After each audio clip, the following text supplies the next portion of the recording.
বাবাকে দেখছি অভাবের সংসারে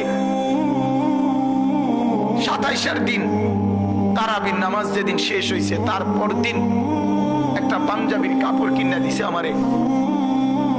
ঈদের দিনও সকালবেলা, আমি ঈদের দিন আজ ঈদ ফজরের নামাজ পড়ে আমি টেইলারের দোকানে দাঁড়ায় ছিলাম। আমার পাঞ্জাবিটা তখনও সেলাই হয় নাই।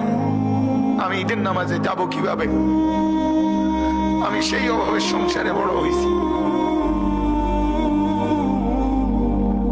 তারপরও কোনোদিন বাপ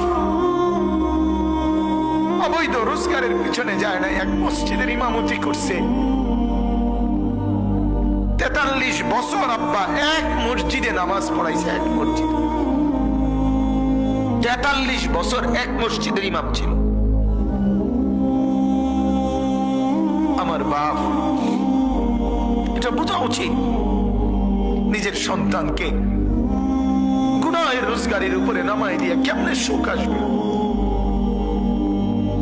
নিজের ঘরে হারামের সুদের টাকা, ঘুষের টাকা, চুরি টাকা, ডাকাতির টাকা, ওজনে কম দিয়ে ঠকবাজি করে, প্রতারণা করে, মিথ্যা বলে, ধোঁকাবাজি করে, নেশার সামানা বিক্রি করে, মদের উপকরণ বিক্রি করে, জুয়ার সামগ্রী বিক্রি করে, মানুষকে ঠকাইয়া প্রতারণা করে, মিথ্যা বলে যে টাকা আপনি ঘরে আনলেন, আপনি অনেক মানুষকে কষ্ট দিয়ে আপনার ঘরে সুখ আসবে কেমনে বলেন? আল্লাহ আমাদেরকে বুঝার তৌফিক দান করুন।